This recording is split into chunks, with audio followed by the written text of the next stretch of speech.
Welcome to Indumati cooking ಚಾನಲ್ಗೆ ಸ್ವಾಗತ ಸುಸ್ವಾಗತ. ಈ ದಿನ ನಾನು ಪುಳಿಯೋಗರೆ ಗೊಜ್ಜನ್ನು ಮಾಡ್ತಾ ಇದ್ದೀನಿ. ಅದು ಹೇಗೆ ಮಾಡಬೇಕು, ಅದಕ್ಕೆ ಏನೇನು ಪದಾರ್ಥ ಹಾಕಬೇಕು ಅನ್ನೋದನ್ನು ಕೂಡ ತೋರಿಸ್ತೀನಿ. ನಾನು ಹುಣಸೆ ಹಣ್ಣು, ಉಪ್ಪು, ಬೆಲ್ಲ ಮೂರನ್ನು ತೊಗೊಂಡಿದ್ದೀನಿ. ಹುಣಸೆ ಹಣ್ಣು ನಿಂಬೆ ಹಣ್ಣಿನ ಗಾತ್ರಗಿಂತ ಇನ್ನು ಸ್ವಲ್ಪ ಜಾಸ್ತಿ ತೊಗೊಂಡಿದ್ದೀನಿ. ಒಂದು ಉಂಡೆ ಎಷ್ಟು ತೊಗೊಂಡಿದ್ದೀನಿ ಅದೇ ತರಹ 4 ಉಂಡೆ ತೊಗೊಂಡಿದ್ದೀನಿ. ಮತ್ತು ಉಪ್ಪು, ಬೆಲ್ಲ ಎಲ್ಲವನ್ನು ಅದೇ ಪ್ರಮಾಣದಲ್ಲಿ ತೊಗೊಂಡಿದ್ದೀನಿ. ಎಲ್ಲವನ್ನು ಒಂದು ಬಟ್ಲಿಗೆ ಹಾಕಿ ನೀರಾಳಕ್ಕೆ ಹಾಕಿ ಒಂದು ಅರ್ಧ ಗಂಟೆ ನೆನೆಸಬೇಕು. ನಂತರ ಅದು ನೆನೆದ ನಂತರ ಅದನ್ನು ಕಿವುಚಿ ರಸ ಹಿಂಡಿ ಒಂದು ಬಾಣಲೆಗೆ ಹಾಕಿ ಕುದಿಸ್ಬೇಕಾಗುತ್ತೆ.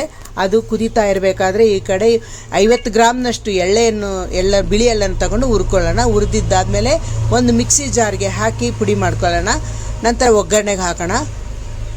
ಎಣ್ಣೆಯನ್ನು ಒಂದು 8 ಟೀ ಸ್ಪೂನ್ನಷ್ಟು ಎಣ್ಣೆನ ಹಾಕಿ, ಸಾಸಿವೆ ಕಾಳು 1 ಟೀ ಸ್ಪೂನ್ನಷ್ಟು ಹಾಕಿ ಅದು ಪಟ ಅಂತ ಸಿಡ್ದಿದ್ದಾದಮೇಲೆ 4 ಟೀ ಸ್ಪೂನ್ ಕಡಲೆಕಾಯಿ ಬೀಜ ಮತ್ತು ಕಡಲೆಬೇಳೆ 3 ಟೀ ಸ್ಪೂನ್ನಷ್ಟು, ಉದ್ದಿನಬೇಳೆ 3 ಟೀ ಸ್ಪೂನ್ನಷ್ಟು ಹಾಕಿ, ಅರಿಶಿನ ಪುಡಿ ಒಂದು ಸ್ವಲ್ಪ ಹಾಕಿ, ಇಂಗನ್ನು ಕೂಡ ಒಂದು ಸ್ವಲ್ಪ ಹಾಕಬೇಕಾಗುತ್ತೆ.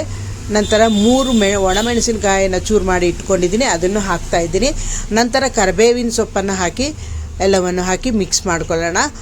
ಈಗ ಅದು ಫ್ರೈ ಆಗಿದೆ. ಈ ಫ್ರೈ ಆಗಿರೋದ ಮೇಲೆ ಆ ಬಾಣಲೆಯೊಳಗೆ ಹುಣಸೆ ಹಣ್ಣೆ ರಸ ಎಲ್ಲ ಗಟ್ಟಿ ಆಗ್ತಾ ಬಂದಿದೆ. ಅದಕ್ಕೆ 4 ಟೀ ಸ್ಪೂನ್ನಷ್ಟು ಬೇಳೆ ಸಾರು ಪುಡಿಯನ್ನು ಹಾಕ್ತಾಯಿದ್ದೀನಿ. ನಂತರ ಮಿಕ್ಸಿಗೆ ಹಾಕಿ ಇಟ್ಕೊಂಡಿರುವಂಥ ಎಳ್ಳನ್ನು ಹಾಕ್ತಾಯಿದ್ದೀನಿ. ಒಗ್ಗರಣೆಯನ್ನು ಅದಕ್ಕೆ ಹಾಕಬೇಕು.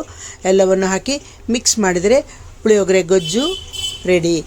ಈಗ ಅನ್ನವನ್ನು ಮಾಡಿ ಇಟ್ಕೊಂಡಿದ್ದೀನಿ. ಆ ಅನ್ನಕ್ಕೆ ಪುಳಿಯೋಗರೆ ಗೊಜ್ಜನ್ನು ಹಾಕಿ ಕಲಿಸ್ಬೇಕಾಗುತ್ತೆ. ಎಲ್ಲವನ್ನು ಕಲಿಸಿದ್ದಾದರೆ ಅದಕ್ಕೆ ಕೊತ್ತಂಬರಿ ಸೊಪ್ಪನ್ನು ಕೂಡ ಹಾಕಿ ಗಾರ್ನಿಷ್ ಮಾಡಬೇಕಾಗುತ್ತೆ.